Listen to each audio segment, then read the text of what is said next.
सोलापूर जिल्ह्यामध्ये पुन्हा एकदा अतिवृष्टीचा इशारा देण्यात आला असून याच पार्श्वभूमीवर सोलापूर जिल्ह्याचे कर्तव्यदक्ष जिल्हाधिकारी कुमार आशीर्वाद हे अॅक्शन मोडवर आल्याचं चित्र पाहायला मिळतंय।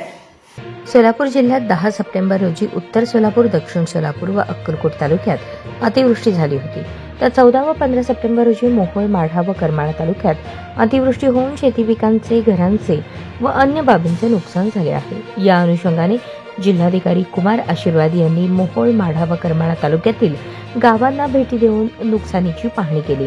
तसेच तालुका प्रशासनाने नुकसानीचे पंचनामे त्वरित करून अहवाल सादर करण्याबाबत निर्देश दिले। जिल्हाधिकारी आशीर्वाद हे दुपारी मोहोळ तालुक्यातील आष्टी येथे अतिवृष्टीने झालेल्या नुकसानीची पाहणी करण्यासाठी पोहोचले। तसेच कोळेगाव आष्टी बंधाऱ्यातून सीमा नदीमध्ये पाणी सोडल्याने नदीकाठच्या गावांमध्ये पूर परिस्थिती निर्माण झाली आहे। यावेळी त्यांनी शेतकऱ्यांशी संवाद साधून शेतीचे पंचनामे लवकर करण्यात येतील, तसेच लवकरात लवकर शासकीय मदत आपल्याला मिळेल या दृष्टीने प्रयत्न केले जातील असे सांगितले। माढा तालुक्यातील कुर्डवाडी, रोपडे, म्हैसगाव व रांजणी या 4 मंडळात अतिवृष्टी झालेली आहे। जिल्हाधिकारी आशीर्वाद यांनी कुर्डवाडी जवळील अतिवृष्टीने ऊस पिकाच्या झालेल्या नुकसानीची पाहणी केली। तसेच केळी बागेच्या नुकसानीचीही पाहणी करून केळी उत्पादक शेतकरी बालाजी शिरस्कर यांच्याशी संवाद साधून त्यांना धीर दिला।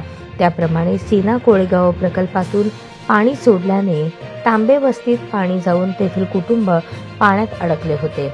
यावेळी जिल्हाधिकारी आशीर्वाद स्वतः पाण्यात थांबून संबंधित कुटुंबाला बचाव पथकामार्फत सुरक्षित स्थळी स्थलांतरित केले।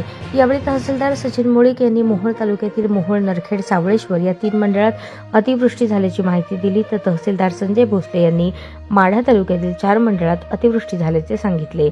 शेतपीक नुकसानीची प्राथमिक माहिती घेऊन त्वरित पंचनामे करून अहवाल सादर करण्यात येतील असे संबंधित तहसीलदार यांनी सांगितले।